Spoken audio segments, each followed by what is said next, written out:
মেয়ে, এই চোখে দেখো না নাকি? সরি ভাইয়া। আরে এত হস্তদস্ত হয়ে কোথায় যাচ্ছে? এই মেয়ে, এই এদিকে এসো। বাড়ি থেকে পালিয়ে এসেছো নাকি? না না ভাইয়া, আমাকে যেতে দিন। কেন, কি হয়েছে?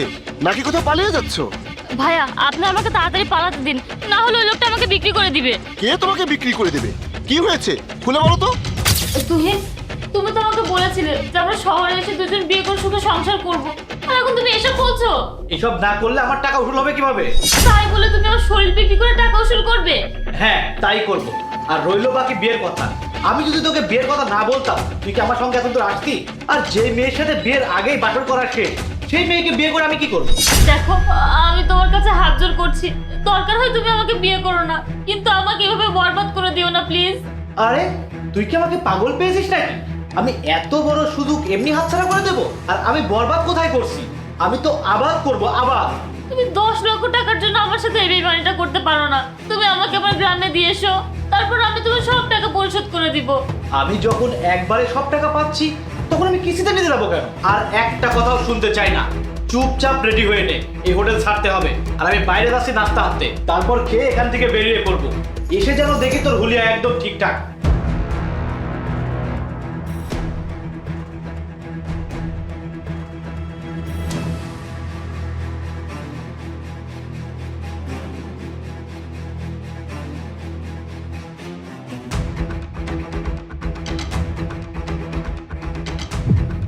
ভাইয়া আমি তো আপনাদেরকে সব ঘটনা খুলে বললাম, এবার প্লিজ ভাই আমাকে যেতে দিন, না হলে ও যদি এখানে এসে আমাকে দেখে আমাকে আবার ধরে নিয়ে যাবে। বোন, তুমি একদম চিন্তা করো না। আমার নাম জাহিদ, আর এটা আমার এলাকা। আমার এলাকায় আমার গায়ে কেউ হাত দিয়ে দেখুক তো, ওর হাত আমি গুড়িয়ে ফেলবো। ভাইয়া ওই দেখুন ও আসছে, প্লিজ ভাই আমাকে পালাতে দিন। তুমি একদম ভয় পেও না বোন, আমি আছি। এই তুই এখানে কি করছিস? তোকে বলেছিলাম না হোটেলে চুপচাপ বসে থাকবি? চল।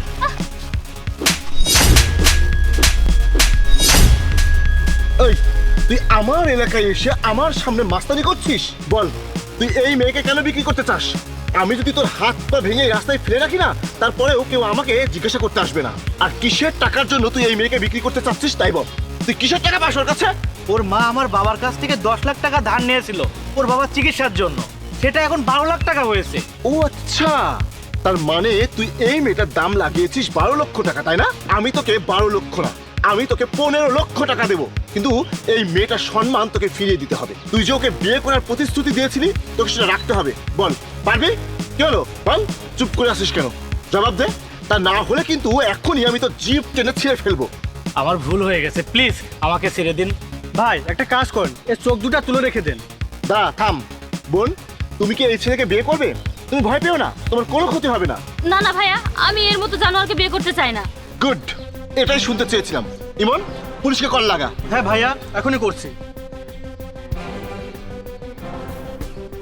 হ্যালো পুলিশ স্টেশন, আমাদের কাছে একজন অপরাধী আছে, আপনি তাড়াতাড়ি চলে আসুন। কল রাখ। বলে দিয়েছি এখনই চলে আসবে। যতক্ষণ পুলিশ না আসে ততক্ষণ আমি ওকে একটু মেরামত করে নিই।